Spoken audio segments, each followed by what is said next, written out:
Today I'm joined by Derek Hansen. Derek is fellow strength and conditioning coach and performance consultant with 30 plus years of experience in coaching. Is that correct, Derek? Yeah, turned 50 this year. Oh, So okay.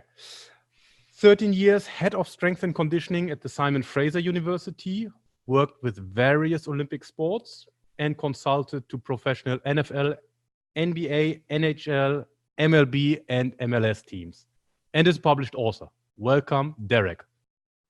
thank you, Christian. Great to be on, and hopefully I can be of some service and knowledge to you.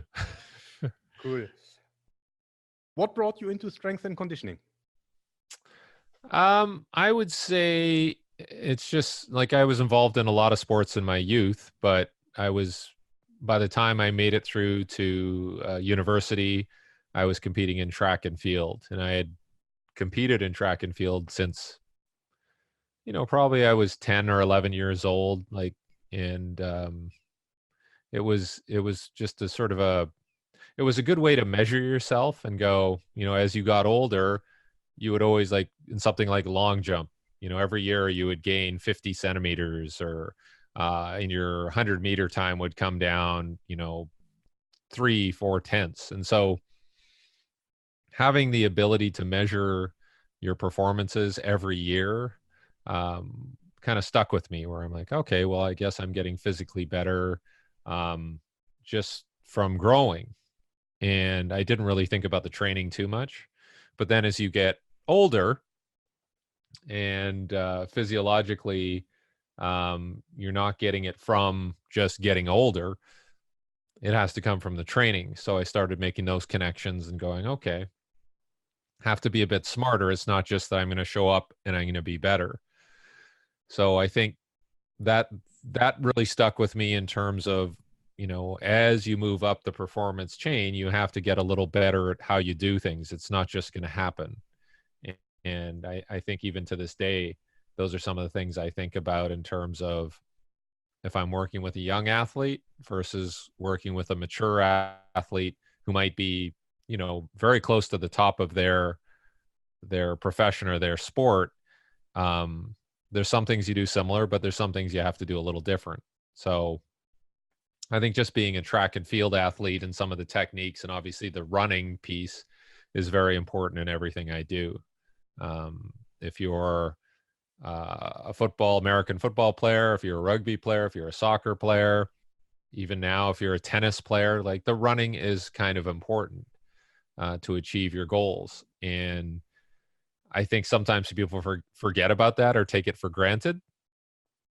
And those are part of my educational courses that I offer and say, like, this is why it's important. This is why it has to be done in a certain way. And you have to be very particular about your mechanics and what you say to athletes. And so that's kind of, it took me 30 years to figure it out, but that's kind of what I'm doing right now. Cool. And if you look at your life as a strength and conditioning coach or performance consultant, what was your darkest moment? I think, there's always a lot of dark moments, because if you're involved with sport, you're always, you're wondering what your relevance or your value is, because everything is expressed in winning or losing. And so even some of the friends that I have who work in say the NFL, when you lose, obviously you feel bad. You're like, wow, this could have an impact on my career, on my job security. And then when you win, you think, well, hopefully I keep on winning so that I still have my job security, right? So it's never really, it never really escapes you, the fact that that you're in sports and that it could end very quickly. And it may not have anything to do with you. So I think, every once in a while when you're involved with a team or an athlete, you're always thinking about your shelf life, I guess. Am I going to stay relevant? Am I going to be still useful? Whether or not you are useful. And then there's always am I going to be perceived as useful? so I think throughout my career, I could probably pick a couple of different times when you're like, wow, am I actually making a difference? And are people noticing that that I am making a difference? Um, and if you're like me, and you probably are the same, it's you could have 1,000 people say that you're doing a great job, and one person could tell you you're doing a bad job, and you'll just focus on that one person. So, I think part of this job is being kind of reflective and being philosophical about what your role is, and not taking yourself too seriously, because I think it's very easy to fall into that trap when people are winning and you're thinking, well, it's because of me. Or when they're losing, you're thinking, well, it's because of me. And I think if you're going to have a long career and happy career, you can't really think of it that way. You just got to think of it day to day. And I've got to do my best today and have relationships and give value on a daily basis rather than measuring yourself at the end of the season and where you finished. So, And when these doubts creep in your head, how do you deal with it? I mean, it really is going to come back to examining your process and going like, am I covering all my bases? Am I doing my due diligence? Am I making sure that I spend the right amount of time on these types of things? And then also realizing that you could be doing everything right. Like I know a lot of people who are doing everything right from their job perspective, but their team still loses because they don't have good players, or bad coaching or whatever it is. So, I mean, you on some level, you have to have some blinders on and just focus on what you're doing, because if you start looking to the left or the right, I think it can, weigh on you. And the other part of it is it's so easy to be, as you know, to be immersed in your sport and your season and the training. I mean, you got to spend more time with like friends, family, maybe have a hobby that doesn't relate to strength and conditioning, right? But I mean, it's very tough because whenever I went on vacation, I'd always go like, okay, well, let's go somewhere where I can meet up with somebody who's in my industry or go to a sporting event or so, I think it's good to do that, but at the same time, it's good to diversify your life. And you could probably say that about any profession. If you're a lawyer and you just hang around with lawyers, well, you probably want to shoot yourself. But, so I think there's a bit of that. It's just like a life philosophy thing where, everybody's going to have dark moments in their life, whether it's, their relationships, financial issues, health issues. So, if you don't have some diversification there, then it's going to be a bigger fall. So. What was your best moment? You know what? I was just talking to my wife about this, but the best moment has been actually just going to sporting events that our kids attend. So I have 3 kids and,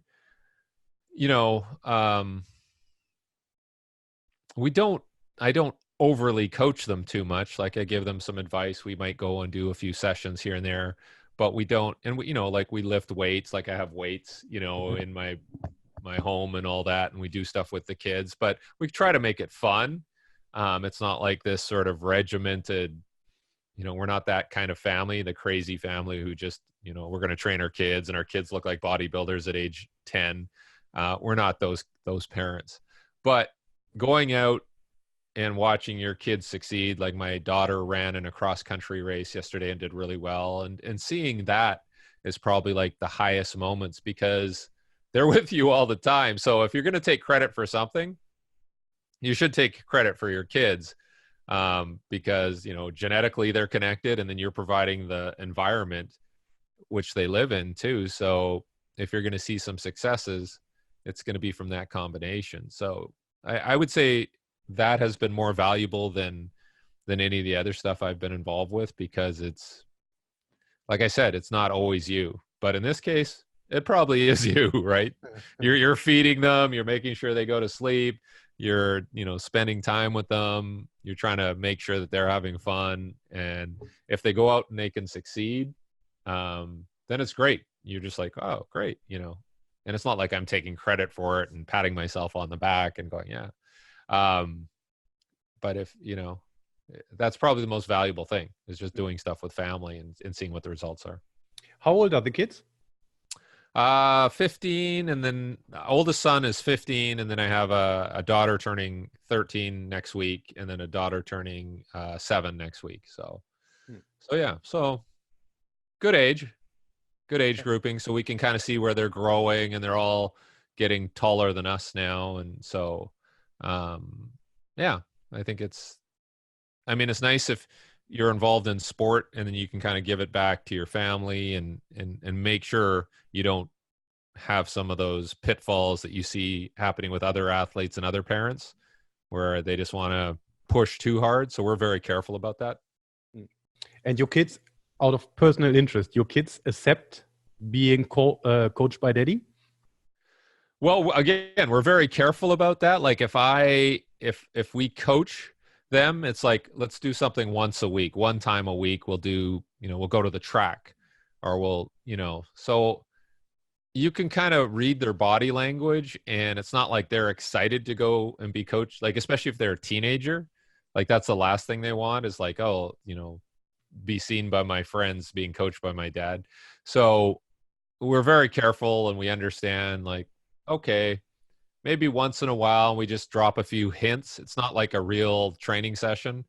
Or we invite their friends to come out with them, so that it's more of a social event. So again, I'm very cognizant of the fact that it might not be the coolest thing. But it seems to work. I don't know. If it looks like they're not having fun, then I'll probably just end it. Right? I'm like, okay, we're done. So, yeah. Okay. So you are 30 years in coaching. If you could travel back in time, 30 years, 20 years, what advice would you give a younger Derek?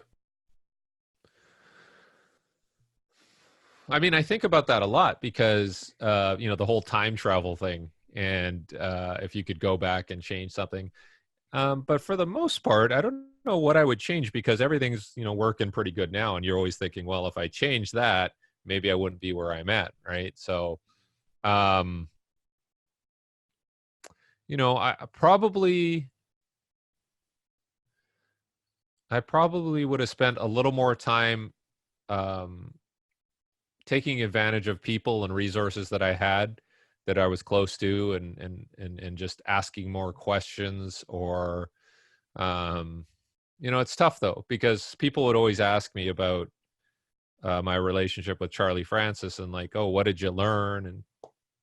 And I was talking to somebody, Pat Davidson, who's in New York City, and I said, look, a lot of the time it took me, from the time that I might have been introduced to a concept by him, it might have took me about 8 to 10 years to really fully grasp what he meant, and because you get information, and then you got to go and try it yourself, and then you may mess it up here, and then it may be okay here.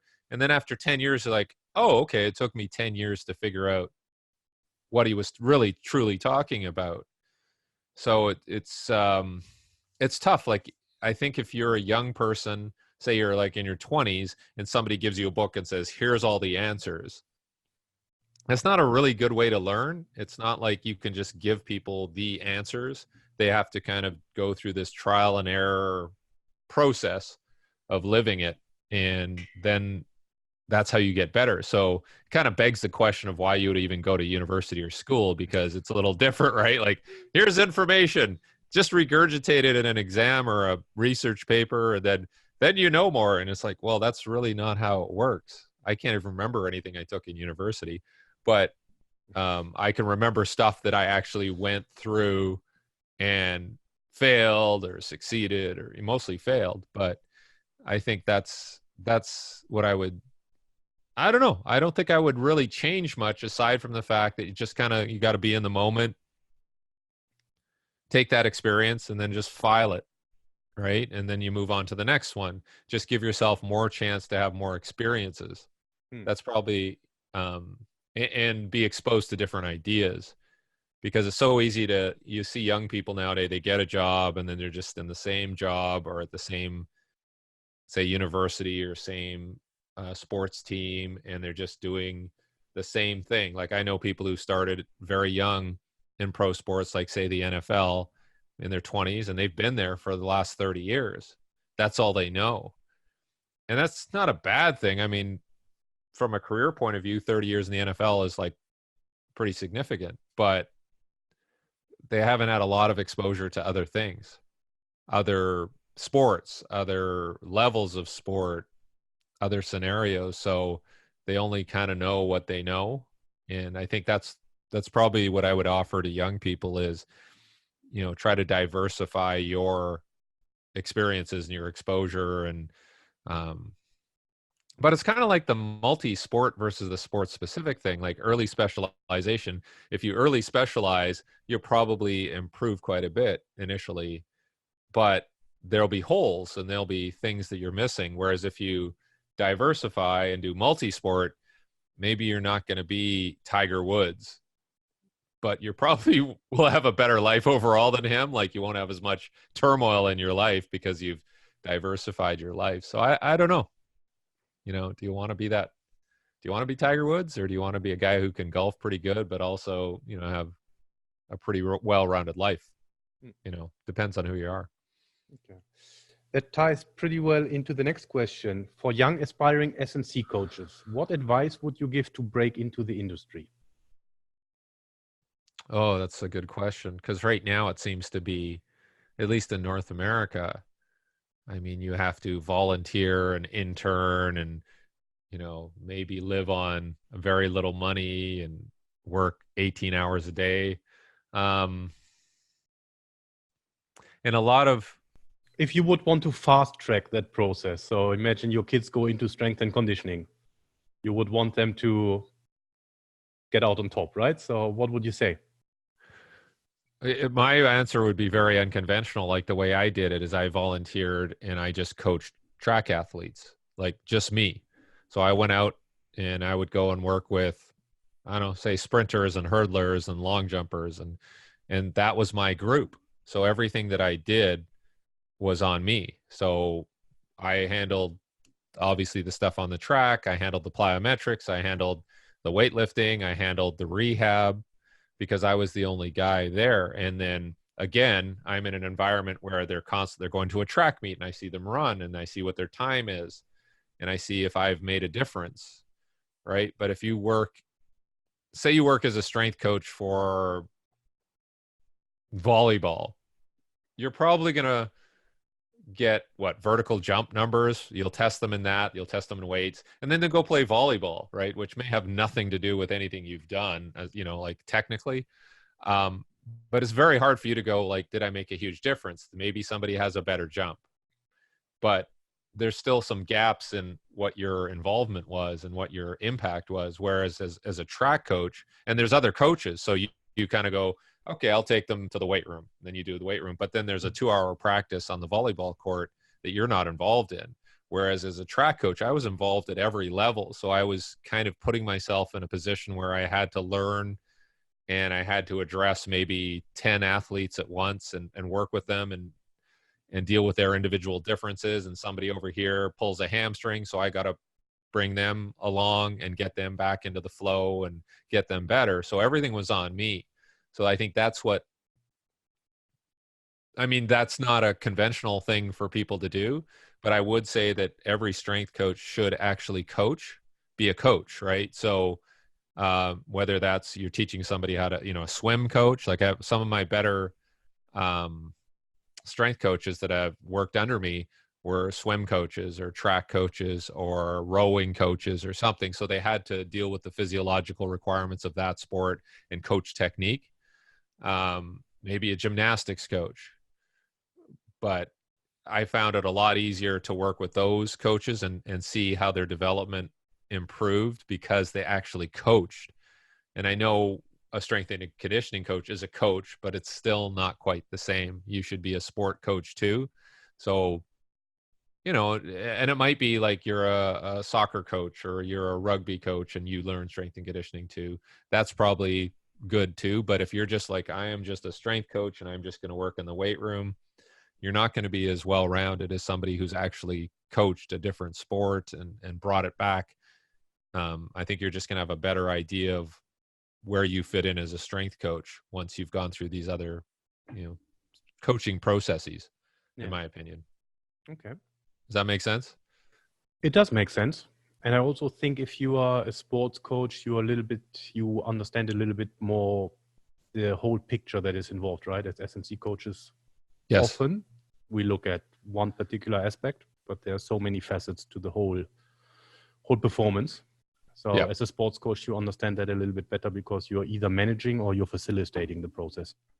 Yeah, absolutely. And it's so easy to say like, no, we got to go and improve their squat when it may have nothing to do, or it may have very little compared to all the other problems that have to be addressed. So let's get into the nitty-gritty S&C coaching questions. What's your coaching philosophy? I would say in general, it's just to make sure people improve. And I think it's a very general answer, because I'm not going to say like, oh, it's all single leg versus double leg, or front squat versus back squat. Like, that's totally irrelevant to me. I could care less, but it's going to be like, can we improve in something? And it might be one technical thing. So even in my running courses, I'm just offering somebody like, let's just look at their posture, and let's just make sure their posture is good through these drills, or their ground contact. But it might be one thing I say and one thing that we try to fix in that session, so that when we leave the session, we know that they're better at that. Because if I try to fix 10 things in one session, it's very difficult, and it muddles the conversation and the communication between you and the athlete. So my philosophy is generally, what can we improve? What is what are we able to improve, or what is the low-hanging fruit in that session? All right. They're very loud when they run, and you can hear their foot contacts plop, plop, plop. Well, let's just try to make them lighter, right? And one of the things I use all the time in my coaching is I just say, just think up, right? Because everybody's thinking down, but guess what? Gravity is pulling us down anyways. We're going to go down. But if you think up, up, up, up with your arms or your legs, everything kind of unloads a bit. So in one session, I might just say like, we're going to talk about up, and I want you to just think light and up. And then we just focus on that. And that transfers very well. And it's a very general concept, but it makes things better, and they've improved. And I also use that concept in rehab. And that's all I'm trying to do in rehab is like, let's improve on one quality in this session. But I think everybody thinks of one session as like, we have to hit a home run. We got to, do all these things. And especially with young people, like even young therapists, I'll see, they'll work with somebody and they're cueing them on 10 different things, and, tuck in this and breathe this way and turn your head like this. And you can see the patient is just getting confused and almost a little stressed. So from a philosophical point of view is, let's make things simple, easy, and address one thing at a time, one variable at a time. So, I mean, that's generally my philosophy. I don't know if it's detailed enough. No, I guess so. How would you determine whether then you have achieved it and can go to the next quality? I'm a big proponent of like filming a lot of things, like video. And I know everybody can do that on their phone now. But unfortunately, they're spending more time like taking pictures of what they're eating and posting it on Instagram. But, I think even at the physical therapy clinic that I help out at, I'm trying to get the therapist to take more photos and videos, and actually video, because the video's really good quality now. You can get 4K, 60 frames per second, sometimes 120 frames per second. And if you film stuff, that's data that you can interpret later. So somebody comes in, I'll get them to do a drill or just walk or stand, take a picture. So now I've captured what they look like before. And then we go through our session, and then I'll show them the video of after, and you can now draw angles and, measure things and ground contact times. So just the simple fact that you're collecting video data and being able to show them later, and even in subsequent sessions, how much they've improved is pretty important. And I don't know if people do that. So I'm very careful about when I shoot it, how far away I am from the subject, what angles we're taking it at, because I know I'm going to make a comparison later. So I've created some templates around, this is how far away I'm going to shoot. This is the angle, hip height. So that when I compare it again, it's kind of apples to apples, not apples to oranges. So I'm even though I'm not necessarily huge into a lot of things, technology that are people using, like force plates and all these different things and whatever things that measure bar speed, I do use video a lot to give me a picture of where things are going, right? And then my wife makes fun of me because I have all these portable hard drives and they're just full of video, and then you just shove them in a filing cabinet. So I've got all these hard drives of all this video, but I do have it, right? So it's there. If I go back, I'm like, oh, okay, this is you in week 1. This is you in week 10. Look at the difference. And people are like, wow, so from a scientific assessment and evaluation point of view, it's useful, but also from everybody's about self-promotion and marketing now. From a marketing point of view, you have to be able to show that you've made a difference, right? And that's what I'm always like. If I go through my phone now, you'll see just videos of people doing drills or jumps or whatever, and I probably got to clean it up and create some more space on there, but I do have it.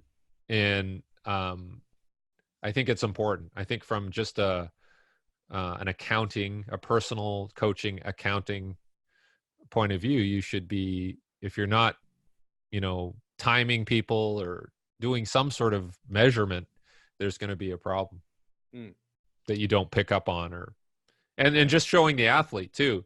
So like they do a rep and you show them, say like, remember what I said, this is what it looks like, because sometimes they can't put together what they feel with what it looks like, right? So I always talk about the arms, and I'll say like, okay, I want your arms to come away from your body, right? I don't want them in here. I want them away, because just from a physics point of view, it'll pull you forward. And then I'll show them and I'll say, look, now your arms are way, way away from you, right? Like here. And they say it feels like this. It feels like, wow, it feels like my arms are here. And I'm like, no, they're here, right? But before you were back here. So making that video connection with what they feel at the moment is really important. And then, and sometimes, like I learned this from Ralph Mann, he's a biomechanist, and he said, if it doesn't feel awkward or bad, you haven't made a change mechanically. Yeah. It's never going to feel like, yeah, this feels really good when you change something, because people are so used to what they're commonly doing. So as a coach, what are your core values?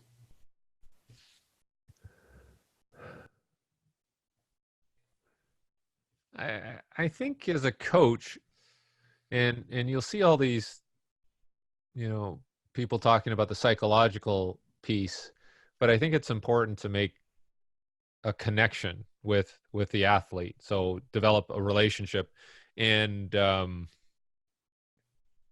lot of that is going to be about trust and trusting the process. And I see, like, again, if I've been involved with different sports, and there's different philosophies and cultures around how coaches behave, and sometimes you'll see it in strength and conditioning, probably more so in North America, where this strength coach is going to be like yelling and kind of an intimidating figure, and overly dramatic, let's just say. So that seems to be very big now. And I'm not that guy. Like, I'm not the yelling, screaming. I figure I would try to make that connection with people by gaining their trust and showing them that the process works, or the what we're doing philosophically, scientifically is working. And then again, the video, showing them the results. I think also not taking myself too seriously. These aren't life and death situations, but at the same time, having some fun around the whole situation. So, I value developing that relationship and making people understand it's important, but at the same time, if it doesn't work out, we're all human. and we'll just regroup and we'll kind of build off that. So I don't know. I'm very careful about kind of overstepping my boundaries in terms of making somebody feel uncomfortable with the situation. And I think a lot of coaches like to make people uncomfortable. They think that they can derive a change from that.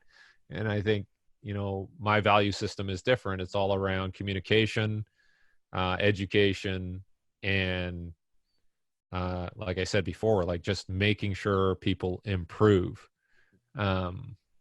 Because that's really what you're there for. You're not there to entertain people. That can be an aside thing. You can have a few jokes on the side, but you're not there to be a caricature or be an actor. You're there to provide guidance and facilitate success. So I mean, it's kind of the same in parenting, right? Like in parenting, you'll find is that you want to be there to facilitate their improvement, but at the same time, you're not really being their friend. You're being a parent. So there's boundaries being a parent that are kind of similar to being a coach, where you understand your role. Yeah. And I also think what you said about building relationships and understanding your athlete, that's particularly important, because you also mentioned some people, if you confront them, some react positively to that and some negatively. I think you said some people want to make athletes uncomfortable. And I thought about that. I think a few handle it very well and you can drive change. But with a few, you might just ruin the relationship forever. I agree. Because there's going to be athletes who, if you treat them well, they'll be good. If you yell at them, they'll probably still be good. And there's like a natural selection where you could give that person a crappy coach and they're still going to succeed because of, whatever, genetics but those aren't the people you're targeting. The people you're targeting are, like you said, the other people who need a little more specific individualization so that you hit the right buttons so that they do elevate themselves. But if you hit the wrong buttons, they will, drop. So I think, people want to take credit, like Al Vermeil would talk about Michael Jordan and Joe Montana, who he worked with. And he said, well, anybody's probably going to have success with them because they're just superior, right? So I'm not going to take credit for those guys. I'm going to take credit for the guys who really needed the extra help and extra work that supported those guys, right? I think that's important. If we're going to take credit for just all the superstars all the time, I think you're kind of missing the point. Yeah.